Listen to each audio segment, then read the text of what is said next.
Es bien sabido que a lo largo de la historia la figura femenina siempre se ha visto reprimida, bajo unos moldes concretos, en una sociedad que no las tenía en cuenta, careciendo en su gran mayoría de derechos políticos, sociales y económicos.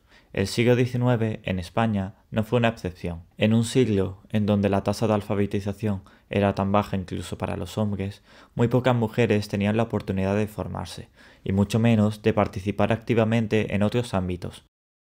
No obstante, también surgieron figuras que desafiaron estos conceptos y no se limitaron solo al molde que les había sido correspondido. El día de hoy hablaremos de una de esas figuras, Juana de Vega Martínez, una mujer un poco olvidada en la memoria de muchos españoles, pero que contribuyó de gran forma en la formación del liberalismo en España, además de la sanidad, cultura y sociedad española.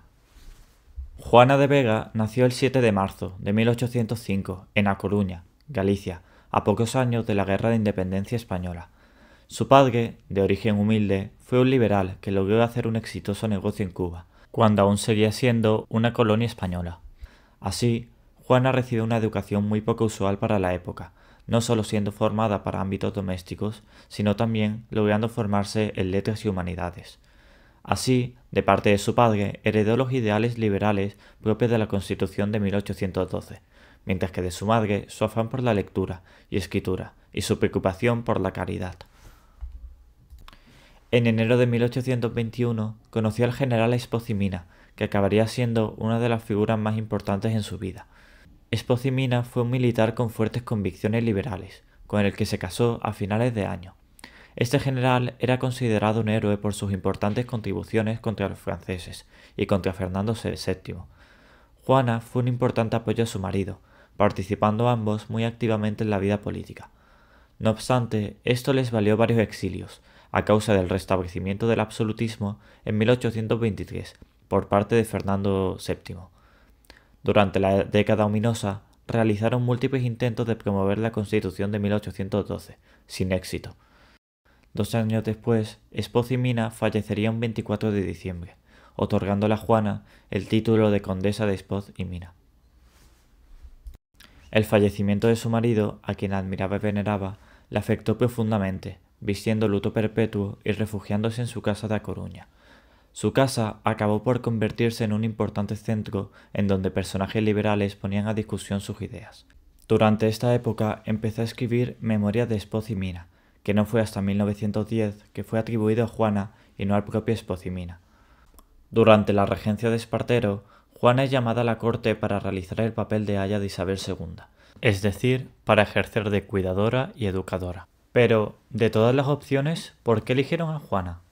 Recordemos que Juana estaba ampliamente vinculada al liberalismo progresista, cuya ideología Espartero compartía.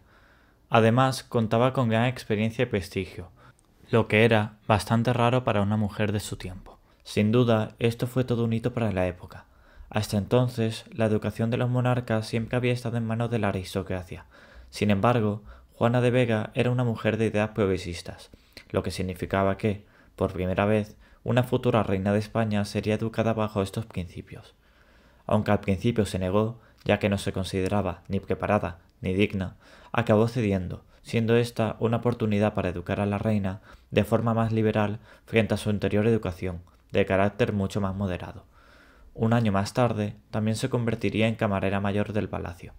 A pesar de ello, tuvo una dura vida en la corte. Se encontró con el rechazo de la oposición del sector ultracatólico y conservador, que defendían que ese cargo era tan solo para miembros de la más alta nobleza. Finalmente, tras el final de la regencia de Espartero y el inicio de la década moderada de Narváez, regresa a su casa, poniendo en marcha nuevamente un centro de cuestiones políticas. Cabe destacar el empeño de Juana de Vega por la caridad. Llevó a cabo multitud de ayudas como la de Pablo Sarasate, un futuro famoso músico a quien le financió todos los estudios. En 1853 y 1854, una grave crisis sanitaria provocada por una epidemia de cólera azotó la ciudad. Juana desempeñó un gran trabajo acogiendo y direccionando el proceso de hacerse cargo de los afectados, lo que le ganó gran reconocimiento. No obstante, a pesar de dársele la opción de título y hasta incluso una estatua, Juana de Vega no aceptó, abogando que esos recursos debían utilizarse para dar pan y trabajo. También, gracias a sus aportes, se logró la construcción de un hospital psiquiátrico en Conso. Juana de Vega falleció sin descendencia un 22 de junio de 1872.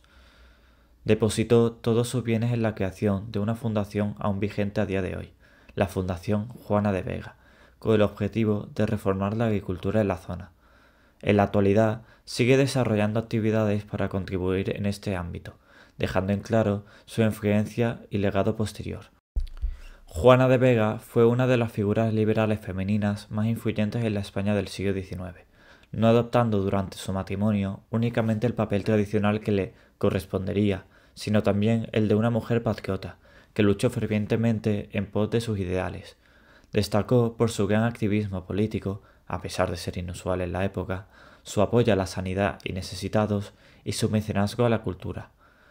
No por nada, en 1910, el liberal José Canalejas la describió como una de las mujeres más ilustres de cuantas han enaltecido el nombre de España.